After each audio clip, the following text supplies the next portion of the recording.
Salut à tous et bienvenue dans cette vidéo consacrée au groupe Scorpion.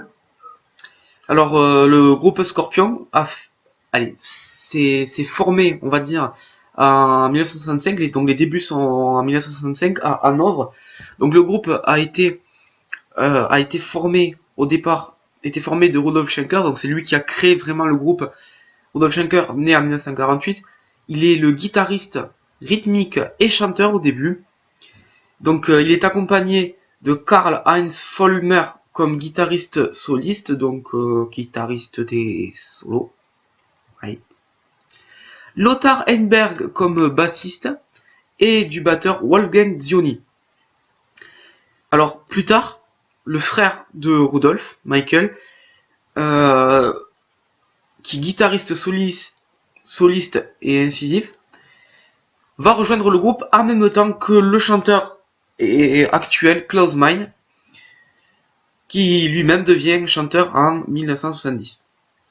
Donc en 1971, le groupe fait ses débuts sous le nom officiel de Scorpion, dans sa ville natale, donc à Hanovre. Leur premier album paraît en 1972, album qui s'intitule Lonesome Crow. Malheureusement, cet album ne va pas connaître un franc succès. Pour ainsi dire, ça va être de la grosse merde, hein. Ouais, on peut dire ça. Alors, avant toute chose, il faut quand même revenir au début du rock, et surtout en Allemagne, quoi. Donc, faut savoir aussi que l'Allemagne est une terre du rock en général et du hard rock tout particulièrement. Il y a un groupe britannique, qui s'appelle UFO, en tournée en 1973, qui repère Michael Schenker et qui veut de suite l'embaucher. Donc son remplaçant, Ulrich Roth, est un fan exemplaire, est un très grand fan de Jimi Hendrix, et tout le monde le remarque, quoi. Donc le deuxième album du groupe, Fly the Rainbow, qui sort en 1974, montre un groupe en pleine structuration. Donc le groupe, la montée du groupe en puissance, dont le noyau créatif, donc ceux qui créent la majeure partie des morceaux, tout ça. Donc le trio est Rudolf Schenker, donc le créateur du groupe, Klaus Meine, le chanteur, et putain, j'ai perdu mes fiches, et Uli John Roth régulant un rôle secondaire. Les autres membres que sont Francis Buchholz, Rugen Rosenthal et Achim Kier. Bon, bref. Hormis Speedy's Coming, appelé à figurer au répertoire du groupe pour longtemps, le reste est dispensable et parfois boursouflé d'influences mal maîtrisées. Donc on peut dire que cet album le groupe a encore pas mal de choses à voir pour perfectionner ses morceaux et perfectionner donc ses albums. Finalement, c'est la rencontre en fait avec le producteur Dieter Dir. C'est la rencontre avec le producteur Dédé qui permet en fait au groupe de montrer leur vrai visage. Parce que en 75 du coup, un nouvel album sort qui s'appelle In Trance. Donc il fait du bruit cet album. Mais en fait, le seul problème c'est que il y a une pochette un peu machiste qui fait couler un peu d'encre. Et surtout, il y a pas mal de fétichisme. Donc en gros, c'est bien les chansons de l'album qui retiennent l'attention.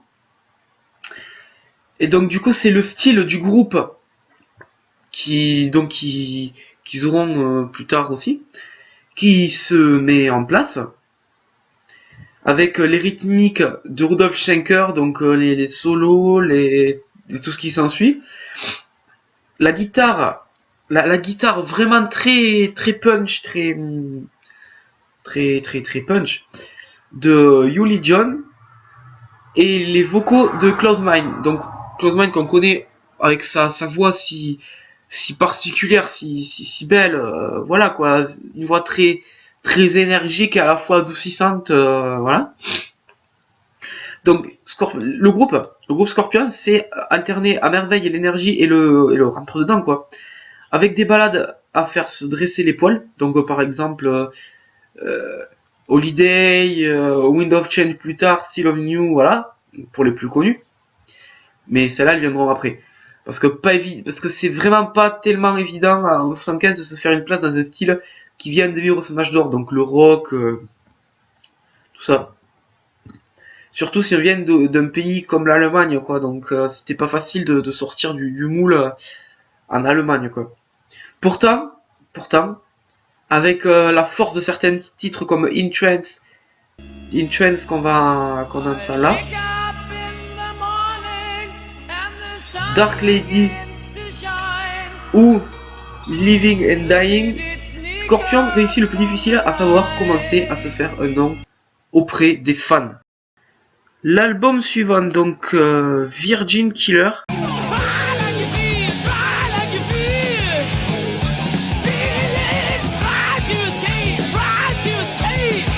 Donc, nous disons donc, l'album suivant, donc Virgin Killer, possède une des pochettes les plus hideuses de l'histoire du rock, selon les maisons de disques et selon les critiques et tout. Attention, parce qu'il montre une fillette prépubère nue. Voilà, cette pochette-là. Voilà. D'où c'est obscène. Donc, après cet album, Scorpion est d'ores et déjà reconnu dans toute l'Europe et commence à avoir un intérêt certain au Japon. Ouais, les Japonais commencent à s'intéresser de plus en plus à la musique, au style du groupe. Donc après 2 ans de tournée intensive, ils enchaînent les concerts, voilà. C'est à la sortie de Taken by Force que l'on voit Scorpion pour la première fois, le groupe qui s'est entre guillemets assagi, parce que le contenu est de plus en plus calibré hard FM, avec des morceaux disciplinés, avec les riffs nerveux mais pas trop agressifs, avec des ballades portées par la voix exceptionnelle et mélodique de Klaus Meine, comme Team Rock Fever et surtout Will Burn the Sky, que l'on entend encore là.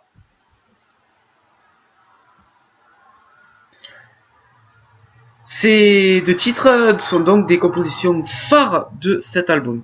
Donc cette même année, en 1978, voit l'apparition de l'obligatoire depuis Made in Japan de Deep Purple, paru en 72, enregistrement public au Japon, en l'occurrence Tokyo Tapes.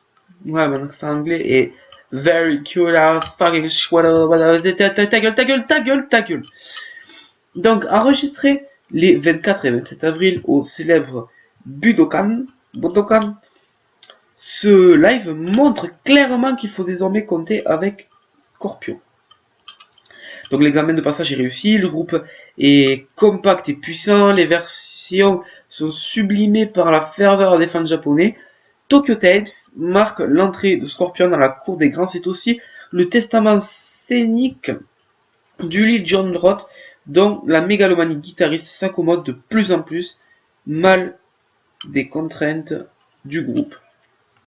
Exit Roth sur Love Drive en 79, qui marque l'arrivée du guitariste soliste Matthias Jabs, qui est toujours dans le groupe aujourd'hui, et qui marque aussi le retour du frère de Rudolph, Michael, pour 3 titres à la lead guitare. Love Drive marque la volonté de conquérir le public américain. Le son est carrément FM, les distorsions de la guitare du John Roth sont remplacées par le sens de la mélodie de Michael Schenker. La voix de Klaus Meine, aisément identifiable et sublime, l'album contient tous les ingrédients du succès. Loving You, Sunday Morning, Holiday. Let me take you far away.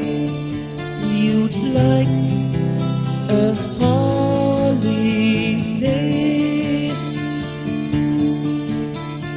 Let me take you far away.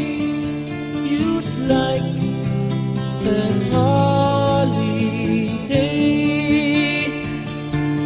vibrant Always Somewhere. Love and someone the place feels good. Sont aptes à séduire tous les graziers au cœur tendre. Love Drive est une des réussites majeures de Scorpion, un équilibre idéal entre le hard rock énergique et les ballades légèrement poisseuses. Hélas, l'album qui viendra en suivant Animal Magnétisme en 1980 démontre que le groupe a beaucoup de mal à garder son identité, à garder son âme.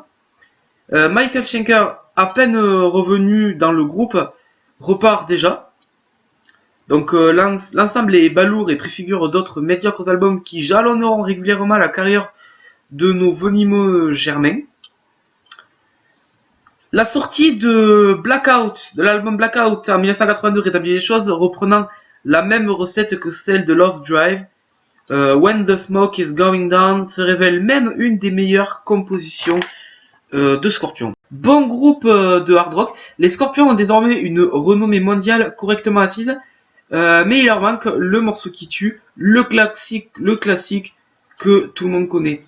Comme ils ne sont pas avares d'efforts, les Scorpions mettent 2 titres imparables sur Love at First Sting, un de leurs morceaux les plus génétiques, avec bien sûr le très célèbre Rock You Like Hurricane, morceau de bravoure. Franchement, c'est un titre qui a tout déchiré. Incontournable de leur concert est surtout la ballade Still Loving You, qui fait augmenter le taux de natalité de l'année 1984. C'est-à-dire que les gens ont forniqué sur cette musique. Donc la voix de Close Mind et la mélodie sont imbriquées pour créer une montée irrépressible de leur désir charnel. Love at First Sting fait des musiciens de Scorpion des stars planétaires, leur hard édulcoré étant devenu moins effrayant que le mauvais goût récurrent de leur pochette. Voilà, donc on peut vraiment dire que le groupe s'est nettement amélioré, a trouvé la recette parfaite pour la composition des musiques. Worldwide Live capitalise sur ce succès, le très célèbre album live enregistré en Californie en 1986. Alors, même si ce paresseux album live sert essentiellement à témoigner de la stature désormais mondiale du groupe, devenu groupe du grand public, Scorpion, en fait, a le besoin en 1988 de rassurer ses fans de base avec Savage Amusement, un album qui est délibérément plus agressif que d'habitude, où les guitares s'en donnent à cœur joie et le son gagne nettement en attaque.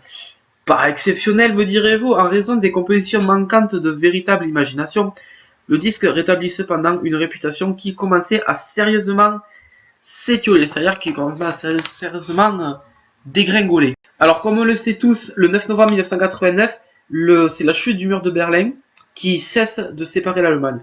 Donc, Scorpion en profite pour sortir l'imparable Wind of Change et sa fameuse mélodie sifflée.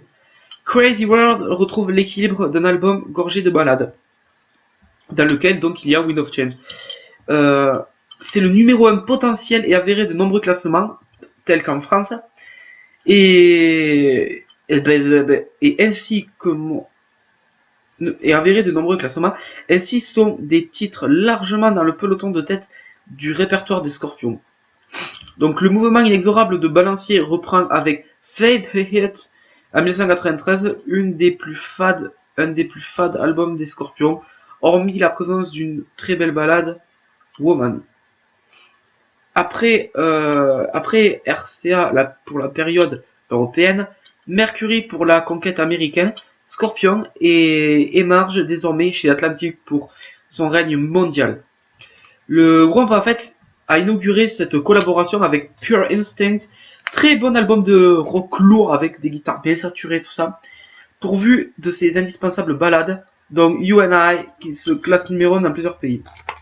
Ce renouveau est de courte durée, car en 1999 sort Hey to Hey, certainement la pire production des Scorpions. L'album est une tentative ridicule de modernisation du son Scorpion, avec un recours maladroit à l'électronique. Ça, c'était la chose à pas faire dans un groupe tel que Scorpion, utiliser l'électronique, c'était vraiment pas beau à voir. Je trouve que c'est la merde de... Enfin bref. La tournée qui suit montre le groupe essoufflé et le pire semble à craindre. Le malaise ne se dissipe pas en 2000 lors de la sortie de Moment of Glory où les anciens titres sont réhabilités avec l'orchestre philharmonique de Berlin. 3 nouveaux titres et la présence de Zucchero ne change rien à l'affaire. Moment of Glory n'est qu'un monument à la gloire passée. Si le désastre est apparent, c'est oublier que les scorpions et même surtout ceux de Hanovre sont parmi les rares animaux capables de résister aux radiations. C'est dommage. En 2001, Scorpion se réveille avec l'aide du public portugais, comme l'atteste la sortie de l'album live intitulé Acústica, en hommage donc du coup à la langue portugaise. C'est typiquement le genre de projet dont on n'attend rien, surtout de la part d'un groupe sur le déclin. Mais contre toute attente, le disque est une belle réussite. Le traitement à renfort de guitare sèche et de sections de cordes convient parfaitement aux anciens titres. Les reprises sont bien calibrées avec l'approprié Dust in the Wind de Kansas et l'inattendu drive des Cars. La voix de Close Mind est sublimée par l'orchestration et sait se faire plaintive ou rugir suivant la tonalité des morceaux. Un album enthousiasmant donc qui présente un groupe arrivé à une inattendue maturité. Stabilisé depuis longtemps autour donc du noyau du trio de tête du groupe Rudolf Schenker, Klaus Meine et Matthias Jabs, Scorpion, donc après avoir alterné le bon et le très bon, le mauvais et le très mauvais, sont repartis sur une voie honorable donc à partir de Acústica. Donc ils ont réussi à Jagger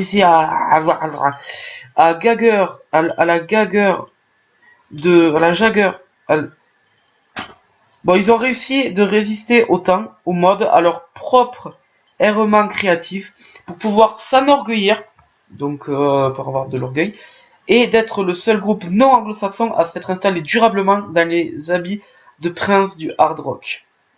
Si ça a pas de la gueule quand même comme phrase. Attendez. Le 24 janvier 2010, contre toute attente, les leaders Klaus Meine et Rudolf Schenker annoncent la dissolution de Scorpion après 40 années d'existence. Le groupe adresse une dernière missive digne de ses débuts en mars avec l'album Sting in the Tail. La chanteuse Tarja Turunen de Nightwish chante sur un titre. Franchement, je trouve que personnellement, ça c'est une petite remarque personnelle, je trouve que c'est très bien qu'ils aient fait ça. Je trouve que la reprise, enfin pas la reprise, mais le titre sur lequel elle a chanté, je trouve que c'est très beau. Donc Scorpion repart ensuite pour une ultime tournée mondiale. Donc la scène revigore les vétérans allemands qui rajoutent des dates en 2011 pour combler tous leurs fans. Finalement, Scorpion sort en novembre 2011 un album studio constitué de reprises qui s'appelle Come Black. Come Black donc revient sur quelques incontournables du groupe, dont Rock You Like a...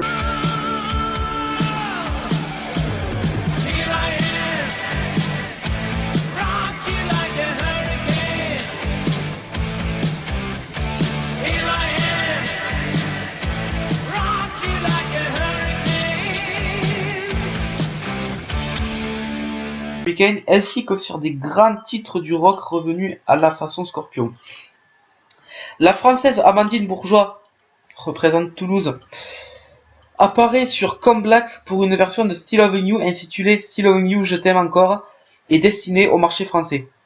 Emporté donc par son irrésistible élan, Scorpion sort encore en 2013 un MTV Unplugged qui s'intitule Live in Athens. Donc ça c'est un live qu'ils ont enregistré donc du coup dans les arènes d'Athènes, dans les arènes de gladiateurs, enfin voilà quoi, Athènes.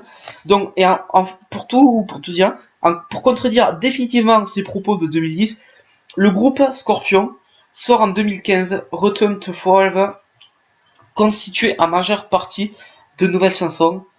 Ce disque célèbre le demi-siècle d'existence des Scorpions. Voilà, merci à tous d'avoir regardé cette vidéo déjà jusqu'au bout si vous l'avez fait. Vous pouvez dès à présent vous abonner à ma chaîne. Voilà, la chaîne Samuel le Ventilateur. Il y aura beaucoup d'autres vidéos sur beaucoup de groupes que j'adore. Ce ne sera pas que des groupes de hard rock. Voilà, il y aura un petit peu de tout. Tout un arsenal raisonnable entre le rock, le hard rock et le metal. Voilà, j'espère que cette vidéo vous aura plu. J'essaierai de m'améliorer à mesure que viendra le temps. À mesure du temps, j'essaierai de m'améliorer de plus en plus en écoutant les remarques et tout. Voilà, donc je vous remercie et à la prochaine.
First of all, rock and roll will never die.